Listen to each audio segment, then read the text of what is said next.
네, 성모성과 함께 희망의 여정을 또 시작하겠습니다.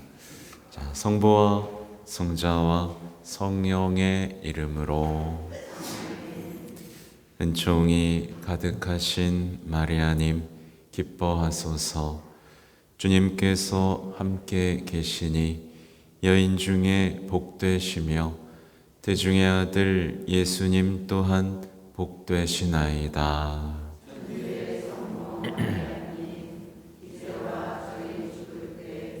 저희 죄인을 위하여 빌어주소서. 아멘. 성부와 성자와 성령의 이름으로. 아멘. 네, 반갑습니다. 세게 쳐볼까요?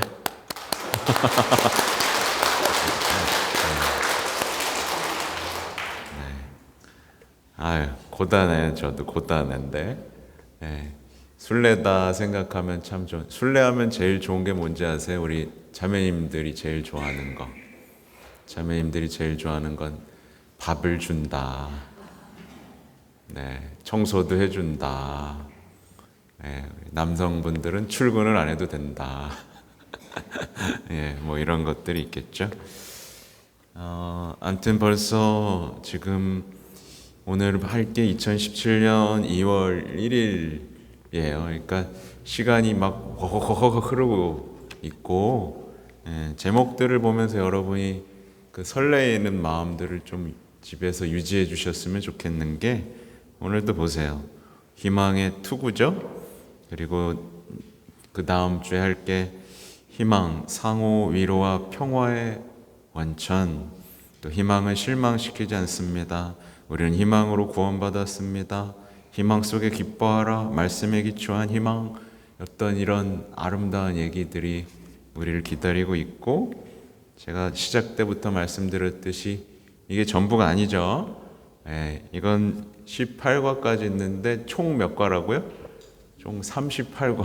그래서 이거보다 좀 더 두꺼운 나머지의 훌륭한 또 아름다운 내용들이 우리가 희망에서 낙오되지 않도록 계속해서 우리를 지탱해 줄 겁니다. 오늘은 그리스도인의 희망 9번째 시간이고, 희망의 투구라는 이 테살로니가 1서의 내용을 보게 되는데요. 이제 구약을 넘어서 신약으로 넘어가면서 우리의 희망에 대한 이야기들을 찾는 건데, 읽어보신 분들은 알겠지만 테살로니가 1서는 신약 중에서도 가장 먼저 쓰여졌다라고 알려져 있어요. 저 신학교 때 배워가지고 다 까먹었는데 여기 써 있어가지고 그랬었나? 이렇게 말하자면 그때 당시에 싱싱하고 그때 당시에 사람들이 겪었을 어려움, 어떤 위기, 이것들에 대해서 바오로 사도가 조언해 주면서 계속해서 희망할 수 있도록 해준 내용을 우리가 접하는 거죠. 그래서 오늘 얘기를 읽으려면 사실은 테살로니가 1서를 관심 있으신 분들은 읽으셨을 거예요. 그죠? 유디기 읽은 사람, 네. 토빗이 아니구나. 요나, 그죠? 읽었죠? 이제 좀 재미있으실 거예요. 이제 그런 것들을 읽으면 좀 재미있어지고, 아무튼 요즘에 제가 이런 강의를 지금 준비하는 건 의심하는 자들이 아니라 이제 정말 열정을 갖고 믿고 희망하려는 분들을 위해 준비한 거니까요. 네, 조금 더 힘을 내시면 좋겠고, 데살로니가 1서 내용을 조금 말씀으로 읽어드리고 그 본문을 좀 읽어볼까 합니다. 데살로니가 신자들에게 보낸 첫째 서간의 1장에는 신자들의 믿음에 대한 얘기가 시작돼요. 제가 바오로라고 생각하고 들으시면 됩니다. 외모가 바오로랑 좀 닮았대요. 머리가 좀 까지고 얼굴이 길고 읽어드릴게요. 우리는 기도할 때 여러분을 모두 기억하며 늘 하느님께 감사를 드립니다. 우리는 끊임없이 하느님 우리 아버지 앞에서 여러분의 믿음의 행위와 사랑의 노고와 우리 주 예수 그리스도에 대한 희망의 인내를 기억합니다. 하나님께 사랑받는 형제 여러분, 우리는 여러분이 선택되었음을 압니다. 그것은 우리 복음이 말로만이 아니라 힘과 성령과 큰 확신으로 여러분에게 전해졌기 때문입니다. 우리가 여러분을 위하여 여러분 가운데에서 어떻게 처신하였는지 여러분은 알고 있습니다. 또한 여러분은 큰 환난 속에서도 성령께서 주시는 기쁨으로 말씀을 받아들여 우리와 주님을 본받는 사람이 되었습니다. 그리하여 여러분은 마케도니아와 아카이아의 모든 신자에게 본보기가 되었습니다. 주님의 말씀이 여러분에게서 시작하여 마케도니아와 아카이아에 울려 퍼졌을 뿐만 아니라 하나님에 대한 여러분의 믿음이 곳곳에 알려졌습니다. 그러니 우리는 더 말할 필요가 없습니다. 사실 그곳 사람들이 우리에 관한 이야기를 전하고 있습니다. 우리가 여러분을 찾아갔을 때 여러분이 우리를 어떻게 받아들였는지, 여러분이 어떻게 우상들을 버리고 하나님께 돌아서서 살아계신 참 하느님을 섬기게 되었는지, 그리고 여러분이 어떻게 하느님께서 죽은 이들 가운데서 일으키신 그분의 아드님, 곧 닥쳐오는 진노에서 우리를 구해주실 예수님께서 하늘로부터 오실 것을 기다리게 되었는지 말하고 있습니다. 이런 부분이 있죠. 짧은 내용이지만 굉장히 많아요. 보면은 믿음의 행위라고 하고 사랑의 노고, 힘들어요. 그리고 희망의 뭐라고 나오게요? 인내라고 나와요. 인내.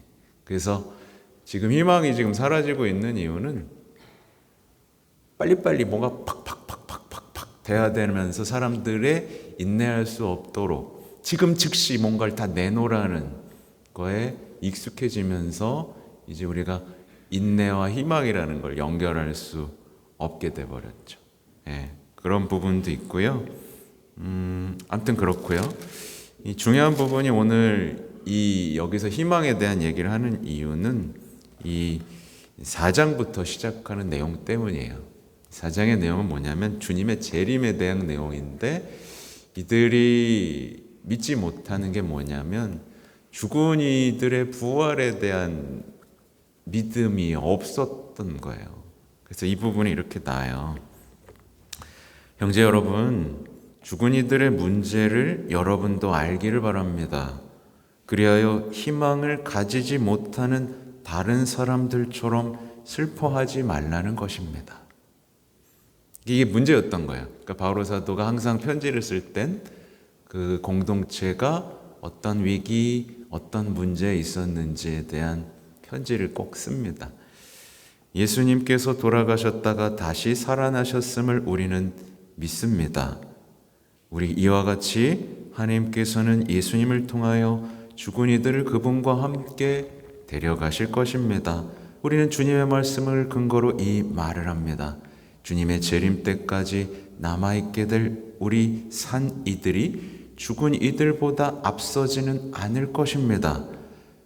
명령의 외침과 대천사의 목소리와 하느님의 나팔 소리가 울리면, 정말이죠, 주님께서 친히 하늘에서 내려오실 것입니다. 그러면 먼저 그리스도 안에서 죽은 이들이 다시 살아나고, 그 다음으로 그때까지 남아있게 될 우리 산 이들이 그들과 함께 구름 속으로 들려 올라가 공중에서 주님을 맞이할 것입니다. 이렇게 우리는 늘 주님과 함께 있을 것입니다. 그러니 이러한 말로 서로 격려하십시오.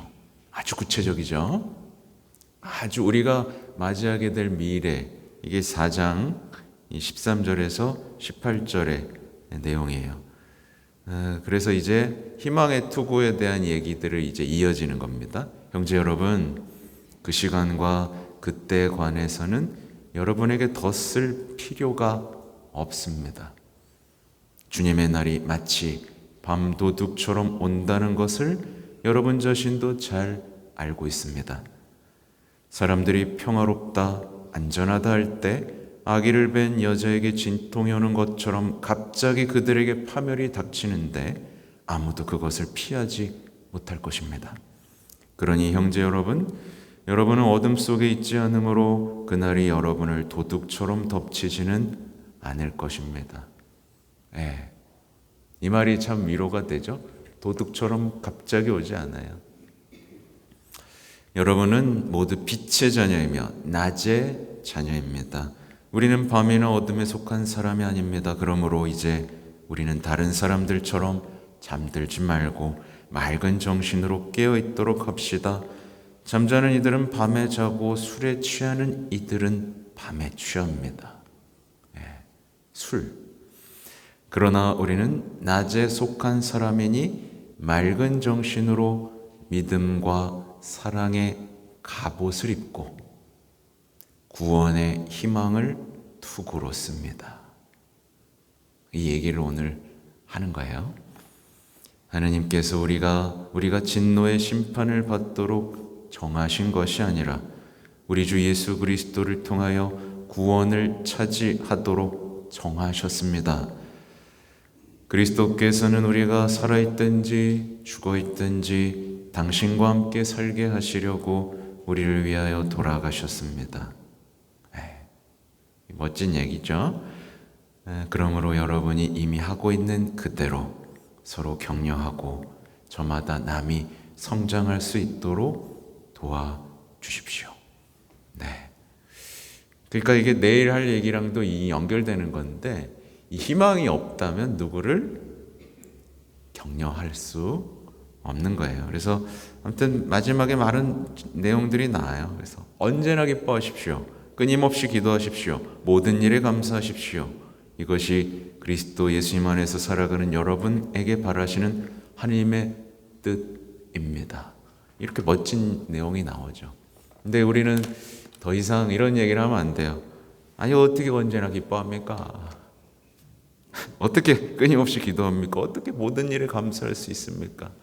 이런 얘기가 우리 입에서 터져 나오지 않도록 우리가 해야 될 건 갑옷, 투구, 언제나 이 전투해야 되는, 그래서 이 시대를 살아가기 위한 여러분에게 어떤 자양분을 지금 드리려고 하는 거죠. 더 좋은 얘기가 많지만 우리가 이제 본문으로 돌아가고요. 제가 보충적으로 준비한 내용은 이제 향주 삼덕에 대한 얘기인데, 이따가 어떤 믿음, 희망, 사랑에 대한 내용들도 조금 보충해 드리겠습니다. 그래야 온 맛이 나죠. 이것만 드리면 또, 그죠? 섭섭하죠? 읽어줄 거면 뭐하러 불렀어? 이럴까봐. 자, 지난 교리 교육에서 우리는 구약 성경의 여러 구절을 희망이라는 관점에서 다시 읽으며 이 주제를 탐구하기 시작했습니다. 저도 요즘에 강론 준비할 때요, 희망이라는 관점으로 다시 탐구하는 중이에요. 근데 이제 우리는 예수 그리스도의 파스카 사건이 가져온 새로움을 만났을 때 이 희망이 신약 성경에서 가지게 된 놀라운 중요성을 조명하고자 합니다. 그리스도인의 희망입니다. 우리 그리스도인들은 희망의 사람들입니다. 이것은 가장 먼저 쓰여진 텍스트, 즉 데살로니가 신자들에게 보낸 성 바오로의 첫 번째 편지에서 분명하게 드러납니다. 여러분, 근데 성경에 대한 지식이 없으면 여기에 대해서 오해하실 수도 있는데, 여러분, 이 데살로니가가 첫 번째로 쓰여졌다고 했잖아요. 그럼 성경이 그때 사복음서가 있었게요, 없었게요? 헷갈리나 보다. 없었어요. 예, 사복음서보다 먼저 쓰여지는 거예요. 예, 사복음서가 왜 쓰여졌는지는 아시죠? 예, 이게 그래서 사도들이 복음을 막 전하다가 이제 갈 때가 된 거예요. 그래서 어떤 그 기록으로 남겨야겠다라고 하는 마음에서 적혀지게 된 거죠. 그래서 이런 의미에서 우리가 알 수 있는 건 오직 성경만으로라고 말하는 게 이미 오류다. 이미 사도들이 먼저 말씀을 막 선포하다가 나중에 그걸 전하기 위해서 기록을 한 게 성경인 거예요. 복음인 겁니다. 그러니까 뭔지 아시겠죠? 예수님이 복음을 막 써놓고 야 이거 선포해라 한 게 아니라 선포하다가 이렇게 이런저런 과정을 거쳐서 적게 됐는데 맞겠지? 갑자기 맞아요. 그런 의미에서 바오로 사도는 성경이 쓰여진 걸 보고 나서 이걸 선포한 게 아니라 선포하는 가운데 편지를 썼던 것들. 근데 이제 신약에서 이제 이렇게 다 이제 탐구를 해보면 이게 가장 먼저 쓰여졌구나 라는 걸 발견해서 쓰여진 거예요. 네. 맞겠지? 네. 아니면 수정해 드리겠습니다. 자, 이것은 가장 먼저 쓰여진 텍스트, 즉 데살로니가 신자들에게 보낸 성 바오로의 첫 번째 편지에서 분명하게 드러납니다. 우리가 들은 구절에서 첫 그리스도교 선포의 모든 신선함과 아름다움을 느낄 수 있습니다. 저는 이렇게 볼 때 어떤 우리가 싱싱함과 새로움, 그러니까 말하자면 신앙은 신선하고 언제 들어도 세포 돋주고 언제 들어도 아름답고 언제 들어도 싱싱한 거예요. 맞죠, 그죠? 네. 그래서 이 시대에 제가 지금 하려고 하는 건 뭐냐면 이 시대에 예수님의 그 아름답고 젊고 뭐랄까요? 매력적인 예수님의 얼굴을 되찾아 드리려는 겁니다. 여러분에게 예수님이 그렇게 이런 표현을 써서 죄송하지만 늙어서 이렇게 힘들어 아무 매력이 없어요. 그게 아니라 싱싱하게 여러분을 위해 환하게 미소 짓는 그 아름답고 따뜻한 볼이 이렇게 따사롭게 뽕긋뽕긋 이렇게 하는 그 아름다운 얼굴을 여러분에게 찾아드리고 싶은 거예요. 예수님은 그렇게 살아있고 젊고 고작 몇 살에 돌아가셨죠? 33. 그 아름답고 싱싱한 복음의 이야기를 여러분에게 전해드리려고 애쓰는 거예요. 자꾸 우리는 그때 말했지만 자꾸 노인으로 만들고 쭉 쳐주고 고개 숙이고 그래 너도 힘드냐 나도 힘들다 이렇게 자꾸 하거나 자꾸 사제들이 받는 유혹은 사람들을 만족시키기 위해서 하느님을 자꾸 웃긴 존재로 만들어버리면서 하는 그 유혹들 아니에요.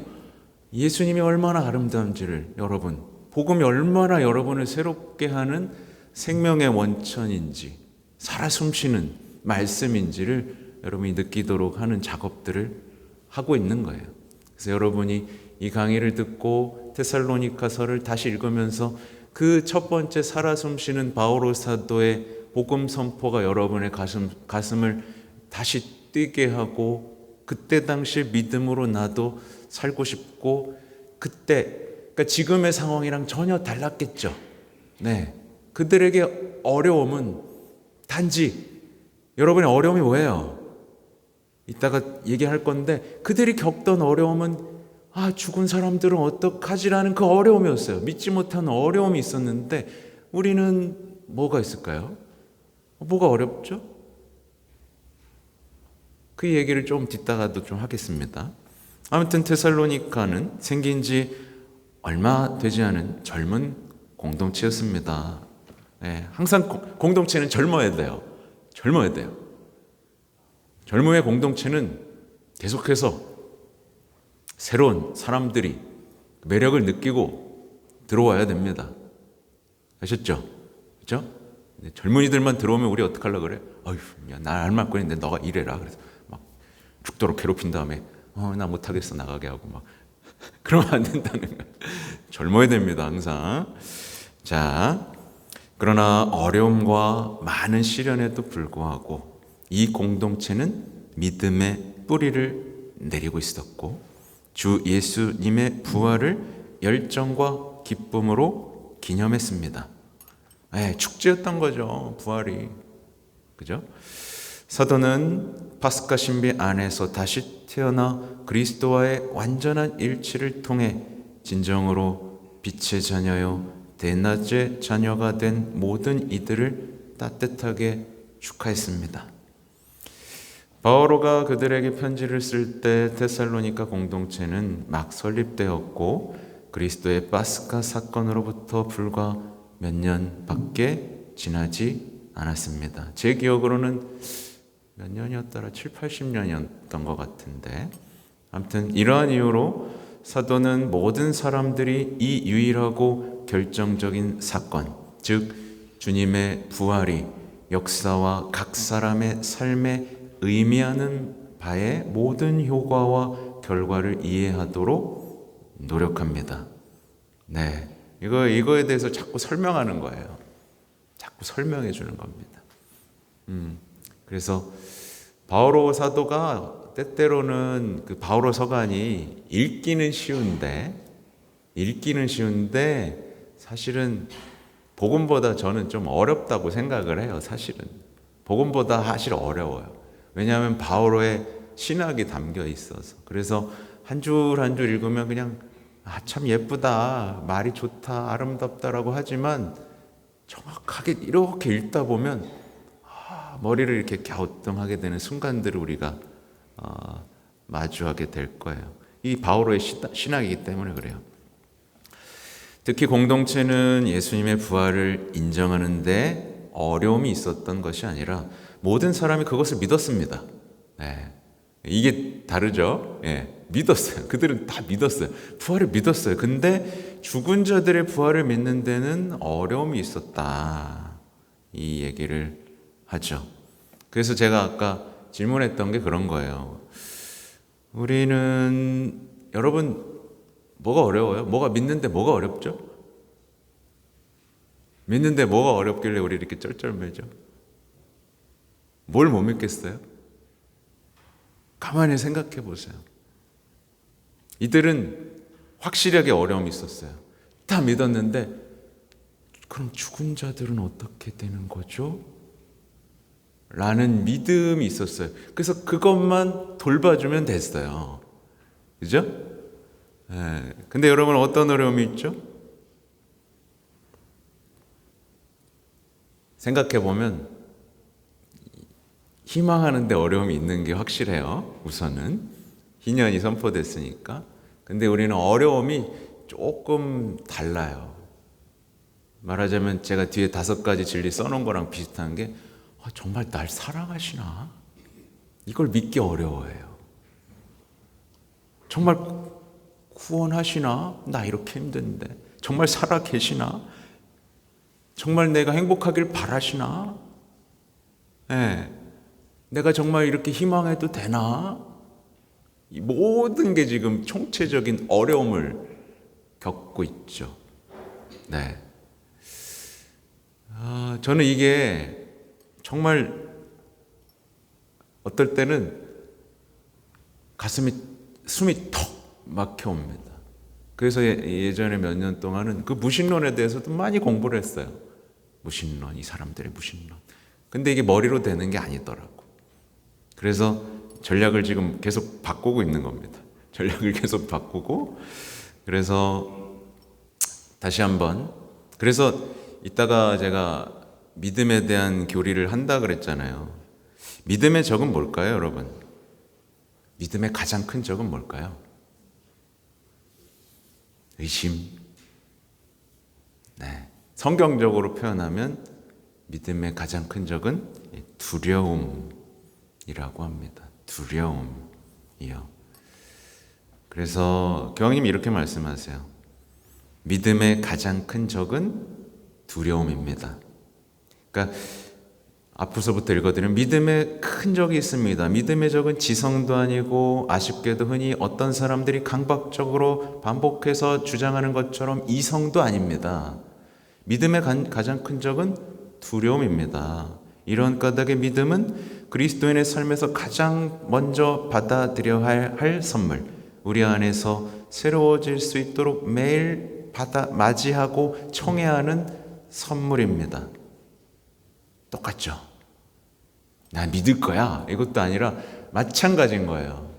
믿음, 희망, 사랑 모두 청해야 하는 선물이에요.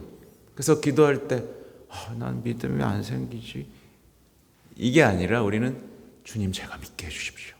제가 두려워하지 않게 해주십시오. 오죽했으면 두려워하지 마라. 두려워하지 마라. 365번 나온다 그러잖아요. 두려우면 믿음이 사라지기 때문에 그런 거예요. 믿음은 겉보기에 작은 선물이지만 꼭 필요한 선물입니다. 예. 아무튼 그래요. 다시 돌아오겠습니다. 여러분도 오늘 들어가시면 혼자 질문을 해보세요. 난 뭐가 어렵지? 난 지금 내 신앙에서 뭐가 어렵지? 그리고 뭐 때문에 하고 적어보세요. 그리고 그 다음에 주님께 청하는 겁니다. 나한테 없는 것, 내가 못 믿는 이유, 그걸 설명해 달라고 머리로 이렇게 이해하려고 하지 말고 청하는 겁니다. 아셨죠? 네. 자, 예수님은 부활하셨습니다. 그러나 어려움은 죽은 자들이 부활할 것이라고 믿는 것이었습니다. 이런 의미에서 이 편지는 그 어느 때보다 시의적절합니다. 우리가 자신의 죽음이나 사랑하는 사람의 죽음을 직면할 때마다 우리는 우리의 신앙이 시험받는다고 느낍니다. 모든 의심이 생겨나고 모든 나약함이 드러나며 우리는 스스로에게 묻습니다. 과연 죽음 이후에도 삶이 있을까? 내가 사랑했던 사람들을 다시 볼 수 있고 다시 안을 수 있을까? 며칠 전에 한 여성이 아련 중에 이런 질문을 했습니다. 의심을 드러내며 제가 사랑하는 사람들을 다시 만날 수 있을까요? 네, 라고 물었습니다.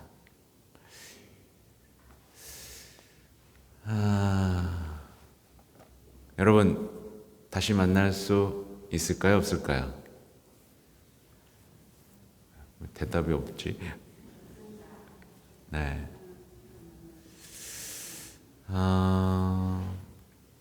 그래요. 저도 어머니가 지금 하늘에 계신데, 네. 그래서 제가 가끔 얘기하죠. 빨리 죽고 싶다. 왜냐하면 얼마나 좋겠어요. 그렇죠?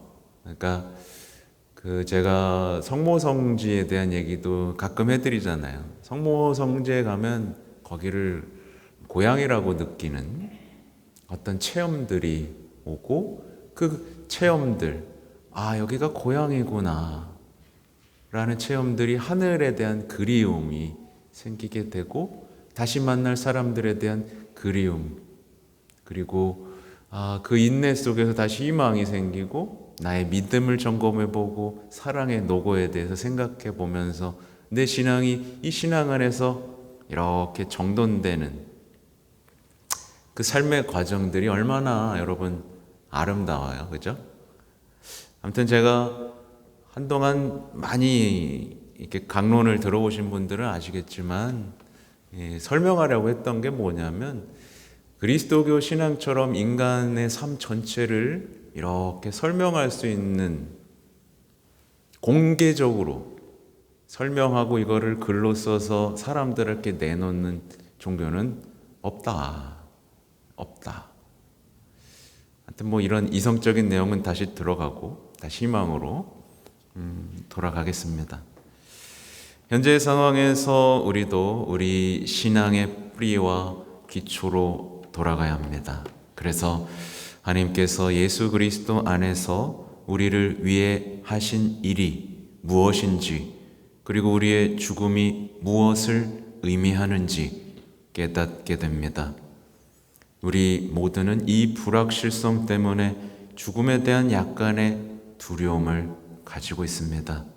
그러나 저에게 한 노인을, 친절한 노인을 떠올리게 합니다. 그는 말했습니다. 저는 죽음이 두렵지 않습니다. 다만 죽음이 다가오는 것을 보는 것이 약간 두렵습니다. 그는 이것을 두려워했습니다. 네, 솔직한 얘기죠. 바오로는 공동체의 두려움과 당혹감 앞에서 특히 우리 삶의 시련과 가장 어려운 시간에 구원의 희망을 투구처럼 머리에 단단히 쓰라고 촉구합니다. 이것이 투구입니다. 단단히 쓰세요. 가장 중요한 걸 보호해야 되지 않겠습니까? 다른 농담이지만 제가 머리가 되게 커가지고 커 보이죠? 안 커 보여요? 군대에서 이 전투모를, 철모를 쓰는데 안 맞아. 군대 갔다 오신 분은 알 거예요. 그래가지고 안에 그 띠가 있어요. 그걸 빼가지고 겨우 신문지 둘러놓고 쓰고 다녔었어. 제 머리통이 큽니다. 머리통이 크면 치매 위험이 좀 줄어든다고. 웃으라고 한 얘기입니다. 자, 이것이 그리스도인의 희망입니다. 우리가 희망을 말할 때 우리는 그것을 일반적인 의미로 해석하게 될 수 있습니다. 즉, 이 차이를 이제 극복해야 돼요. 즉, 우리가 원하는 아름다운 것을 가리키지만 그것은 이루어질 수도 있고 그렇지 않을 수도 있습니다. 우리는 그것이 일어나기를 희망합니다. 그것은 바람과 같습니다. 사람들이 예를 들어 내일 날씨가 좋기를 희망합니다 라고 말합니다. 그러나 우리는 다음날 날씨가 나쁠 수 있다는 것을 압니다. 그리스도인의 희망은 이와 같지 않습니다. 여기서 약간 여러분 충격을 받으셔야 돼요. 충격을 받으셔야 돼요.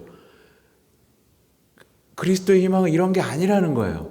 희망하지만 그럴 수도 있고 안 그럴 수도 있고, 이게 희망이 아니라는 거죠. 그리스도인의 희망은 이미 이루어진 것에 대한 기대입니다. 이미 이루어진 거예요. 문은 거기에 있고 내가 그 문에 도달하기를 희망합니다. 내가 무엇을 해야 합니까? 문을 향해 걸어가는 것입니다. 나는 내가 그 문에 도달할 것이라고 확신합니다. 이것이 그리스도인의 희망입니다.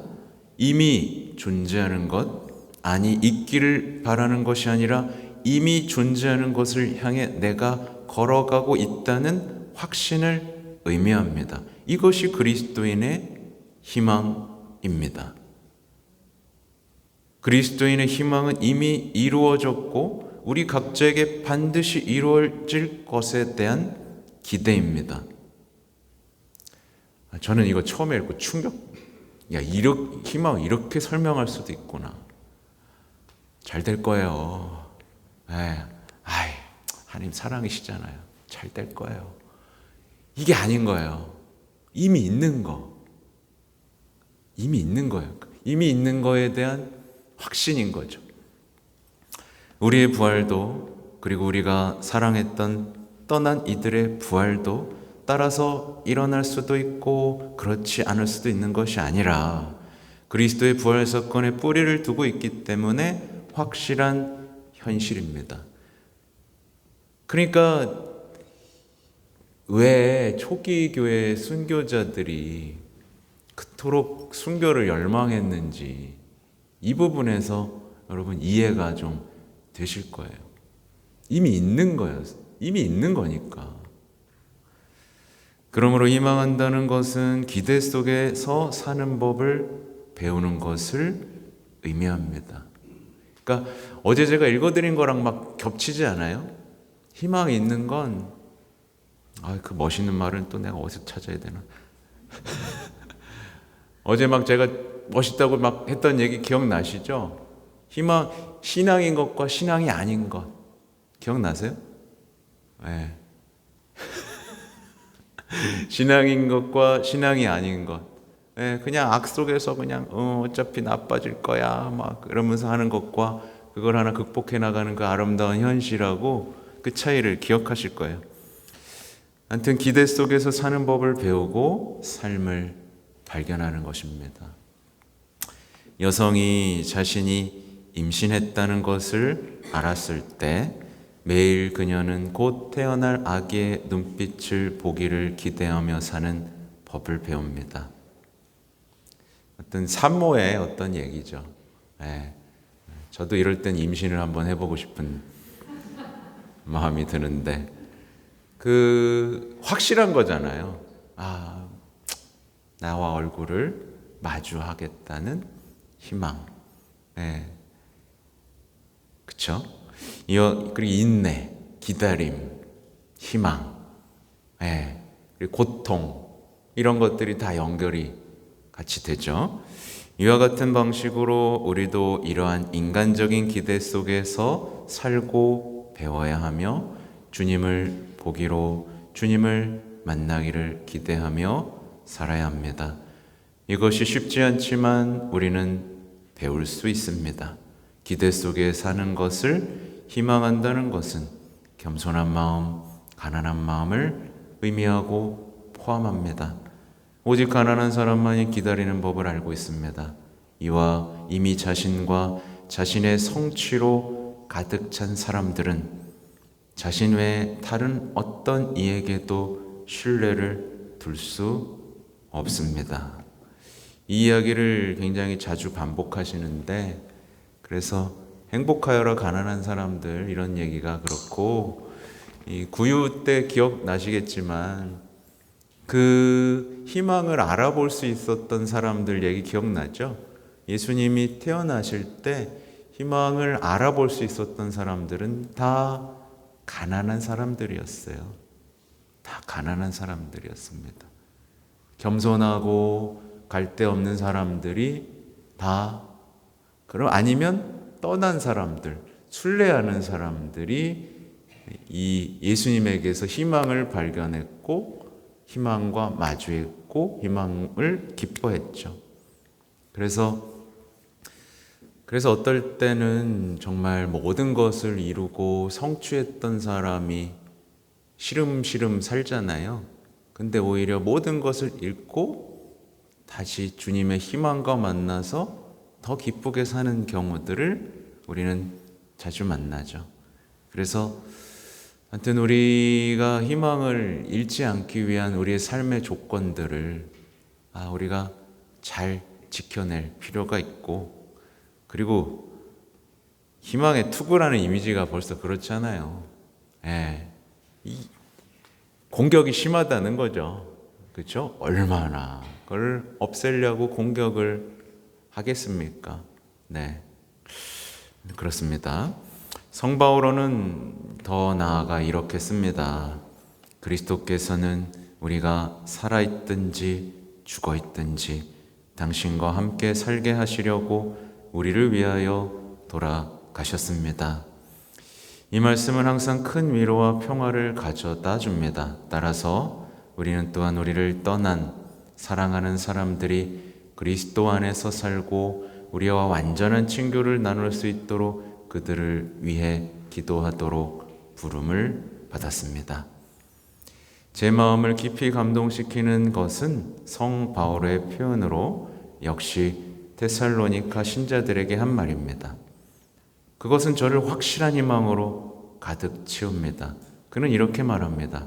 우리는 늘 주님과 함께 있을 것입니다. 우리 같이 읽어볼까요? 우리는 늘 주님과 함께 있을 것입니다.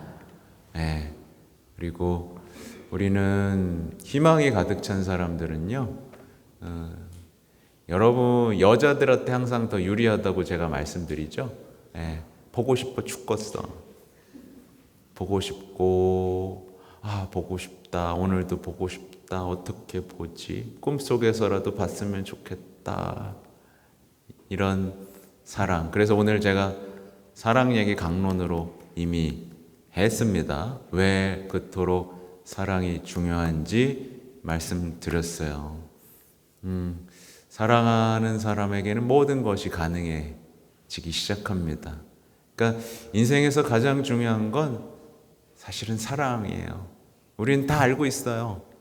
다 알고 있어요. 다 알고 있으니까 드라마나 영화 속에서 나오는 것들은 항상 가장 필요한 건 사랑뿐. 그리고 다시 유행하고 있는 게 뭐죠, 요즘에? 내가 보니까 다시 유행하고 있는 게 멜로예요. 멜로 영화가 다시 유행하고 있는 것 같아요.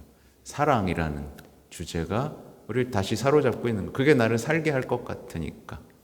근데 우리는 여러분 이제 살아봤으니까 알죠? 좋을 때다. 그죠? 좋을 때다. 그 사랑이 우리를 구원하거나 우리를 다시 희망하게 만들지 못한다는 걸 알고 있죠. 그 이상의 뭔가가 필요하다는 거. 네. 우리를 채워줄, 우리에게는 사랑이 필요하다. 곧 위로가 필요한 게 아니라 자비가 필요하고 우리에게 가장 필요한 건 용서다. 이런 얘기를 해드렸어요. 그래서 교회가 지금 얘기하는 어떤 말씀의 선포, 자비 속에서의 희망이라는 말이 그냥은 와닿지 않아요. 그래서 계속 청해야 되는 거예요. 주님, 제가 당신의 자비를 이해하게 해주시고, 제가 믿게 해주시고, 제가 희망하게 해주시고, 제가 사랑하게 해주십시오. 제가 무엇을 해야 합니까? 이런 기도가 입에서 터져 나올 때 우리는 다시 신앙의 아름다움, 이 신선한 아름다움을 살 수 있을 거예요. 근데 우리는 습관적으로 하는 말이 있죠. 너무 어려워요. 너무 믿기 어려워요. 그게 뭐예요? 어떤 우리가 일상적으로 하고 나누고 이렇게 잡혀있는, 그래서 더 이상 무엇을 기도해야 될지조차 모르고, 이제 우리는 여기까지 배웠으면 여러분 이제 뭘 기도해야 될지 이제 확실히 알죠? 네. 말하자면 이거 다 까먹어도 돼요. 여러분이 입에서 주님 다시 희망할 수 있게 해주십시오 라고 간절히 청하기만 하면 됩니다. 저는 학교 다닐 때 공부를 못해서 신부가 무슨 말 하는지 모르겠습니다. 저는 다시 믿기를, 희망하기를, 사랑하기를 원합니다. 이렇게 하시면 여러분은 정말 아름다운 신앙인으로 다시 살아갈 수 있는 발판을 하나 얻으신 거예요. 이건 제가 오랫동안 고해성사 하면서 느낀 거예요. 뭐냐면 이 기도를 할 줄 모르는 거였어요. 제가 다시 당신을 사랑하게 해주십시오. 다시 열망하게 해주십시오. 저는 나약합니다. 그렇게 해주십시오. 이 기도만 할 줄 알면 되는데, 여기 또 걸림돌이 뭐죠? 제가 보니까 여기 걸림돌이 또 두려움. 믿게 해주시는데 너무 믿어가지고 이상한 사람은 되지 않게 해주시고, 너무 믿어가지고 어디 박해받을 정도는 아니고 그냥 평범하게 살 정도만 믿게 해주시고, 그런 거 없다니까. 두려움. 왜 이렇게 무서워하냔 말이에요. 믿음이라는 여정을. 그쵸? 청하시면 됩니다. 아마 이제 주변에도 너무나 광적이고 잘못된 맹신 속에서 망가진 사람들이 많기 때문에, 그런데 저는 확신할 수 있어요. 뭐냐면 특히 이 고해성사, 제가 그래서 아무튼 수많은 오류들이 있는 것도 사실이고 우리를 두려움에 떨게 하는 것도 사실이에요. 그렇죠? 그래서 목자를 잘 선택하는 게 중요하고, 그래서 제가 최고의 목자 얘기를 여러분에게 지금 들려드리고 있는 거예요. 이 시대에 사람들이 겪고 있는 가장 어려움들에 대해서 가장 하나님과 가깝고 가장 하나님을 사랑하고 가장 여러분을 사랑하는 목자가 했던 이야기들을 여러분에게 낱낱이 전해드리면서 여러분이 길을 잃지 않도록 해주시는 거니까 두려워하지 말고 잘 따라오시면 됩니다. 제가 드릴 수 있는 최고의 선물은 이거예요. 저는 저를 믿고 따라오라고는 하진 않습니다. 제가 전하는 이 어떤 목자의 말들, 교회의 가르침들, 이 아름다운 가르침들 안에 계속해서 걱정하는, 잘못된 길을 들어선 사람들을 계속 다그쳐서 다시 사랑 안에 모아 드리려는 이 이야기들 속으로 여러분을 계속 초대하고 있는 거예요. 자, 이것은 놀랍습니다. 모든 것은 지나가지만 죽음 이후에 우리는 언제나 주님과 함께 있게 될 것입니다. 이것은 희망의 완전한 확신으로 오래전에 욥이 외쳤던 것과 같습니다. 나는 알고 있다네. 나의 구원자께서 살아계심을, 그분께서는 마침내 먼지 위에서 일어서시리라. 내가 기어이 뵙고자 하는 분, 내 눈은 다른 이가 아니라 바로 그분을 보리라. 그래서 이제 계속 강조하시는 것 중에 하나가 그리스도는 살아계시다.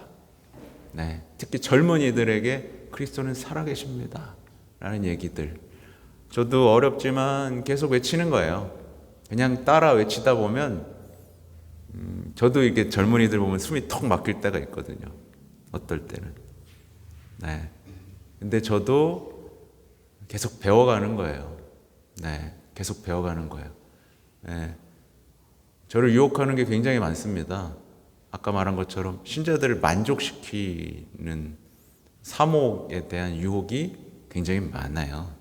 근데 만족시키는 게 아니라 이제 정말 해야 하고 하느님 마음을 바라보도록 하는, 아무튼 그렇습니다. 자, 그리하여 우리가 언제나 주님과 함께 있게 될 것입니다.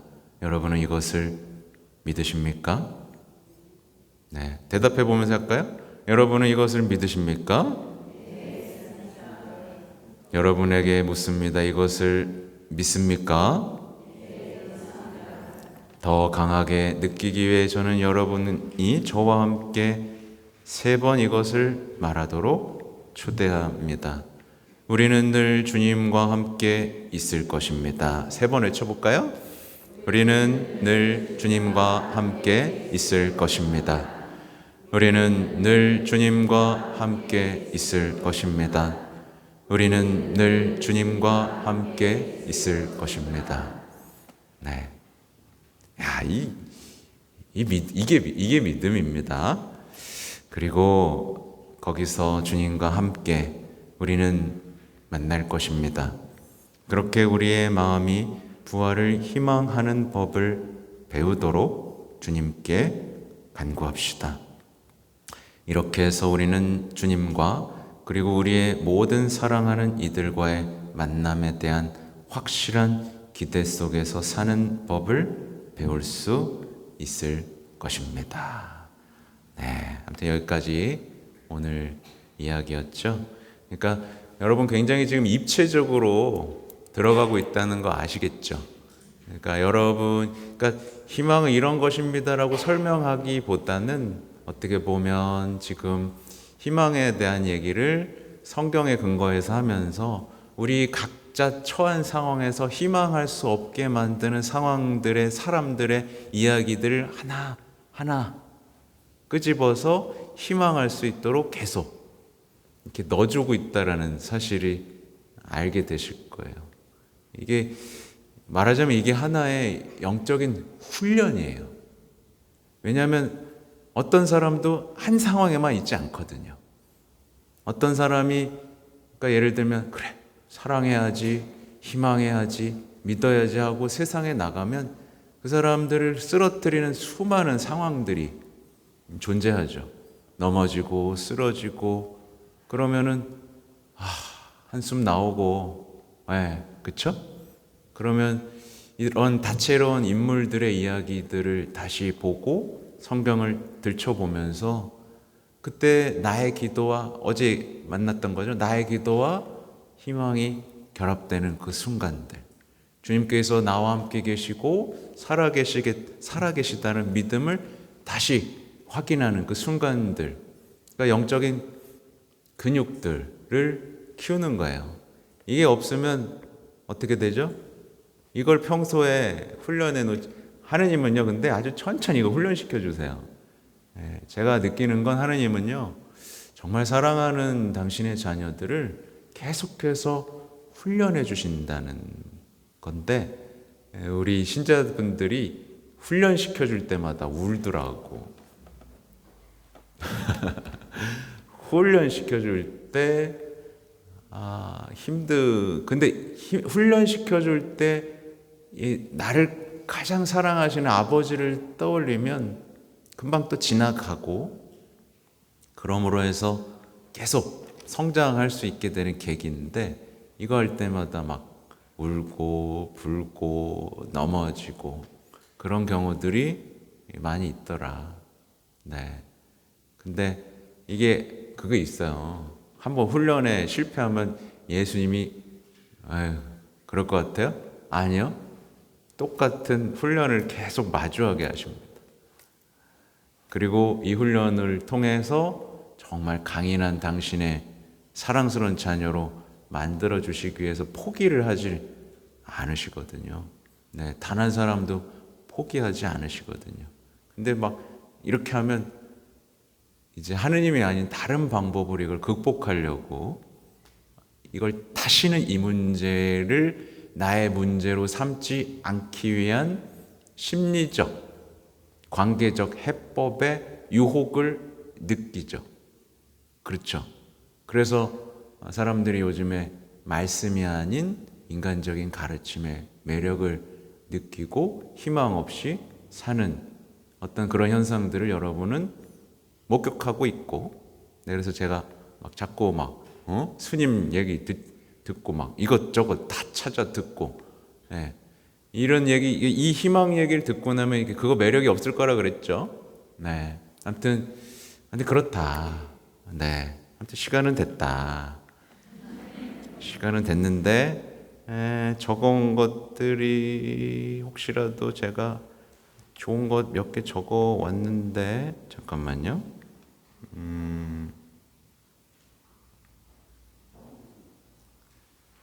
뭐 시간이 다 돼가지고 다음에 하죠. 그렇죠? 해줘요? 아니 근데 여기도 똑같아요.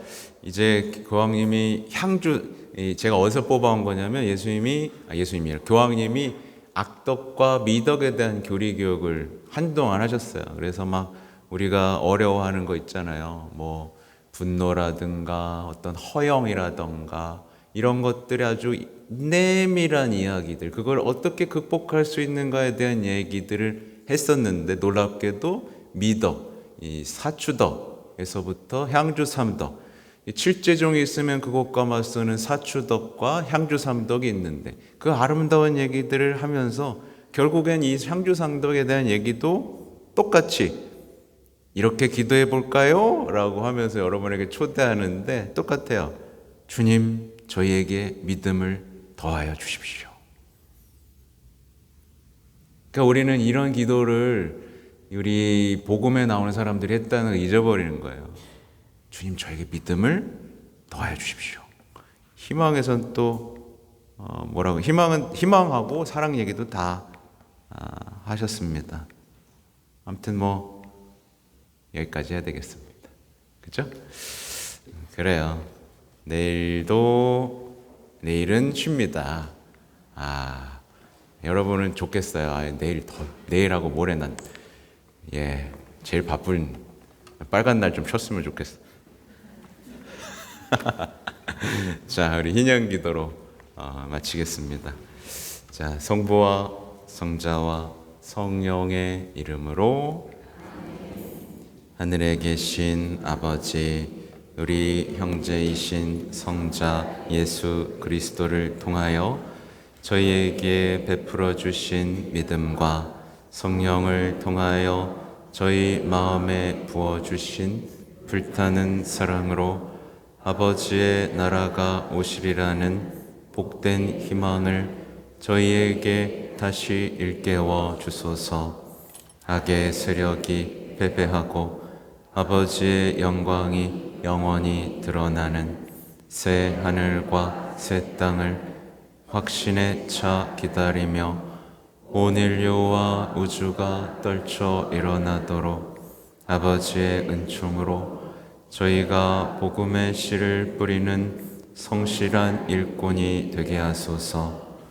인연의 은총이 희망의 순례자인 우리 안에서 천상 보화를 향한 갈망이 다시 불러 일으키고 우리 구원자이신 주님의 기쁨과 평화가 온 세상에 흘러 넘치게 하소서. 영원히 복되신 하느님께서는 세세대대로 찬미와 영광을 받으소서. 아멘. 성부와 성자와 성령의 이름으로 아멘. 네, 고맙습니다.